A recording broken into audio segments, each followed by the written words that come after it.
अली एक आम सा लड़का था मगर उसके ख्वाब गैर मामूली थे। वो हर बार कामयाब होने की कोशिश करता मगर हर इम्तिहान हर कोशिश में नाकामी उसका मुकद्दर बुनती जा रही थी। लोग कहते थे इससे कुछ नहीं होगा, ये बस ख्वाब ही देख सकता है। एक दिन अली ने खुद से सवाल किया, क्या नाकामी वाकई मेरा अंजाम है? आइए मुझे कुछ सिखाने आई है। इसी दिन उसने फैसला किया कि वो हार को अपनी पहचान नहीं बनने देगा। अली ने अपनी गलतियों को दुश्मन नहीं बल्कि उस्ताद मान लिया। वो हर नाकामी के बाद खुद को बेहतर बनाने लगा। जब लोग सोते थे वो जाग कर मेहनत करता। जब लोग मजाक उड़ाते थे वो खामोशी से आगे बढ़ता रहा। वक्त गुजरता गया। एक दिन वही अली जिसे नाकाम कहा जाता था अपनी मेहनत के नतीजे में कामयाब हो गया।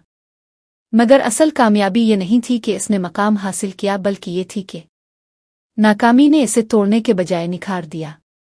इस दिन अली ने सीखा, नाकामी इख्तिताम नहीं बल्कि एक नया आगाज होती है। जो शख्स नाकामी के बाद भी खुद पर यकीन रखता है, जिंदगी एक दिन खुद उसके सामने झुक जाती है। सबक: नाकामी वो आईना है जो हमें हमारी कमजोरियां दिखाता है, और अगर हम हिम्मत ना हारें तो यही कमजोरियां हमारी ताकत बन जाती है।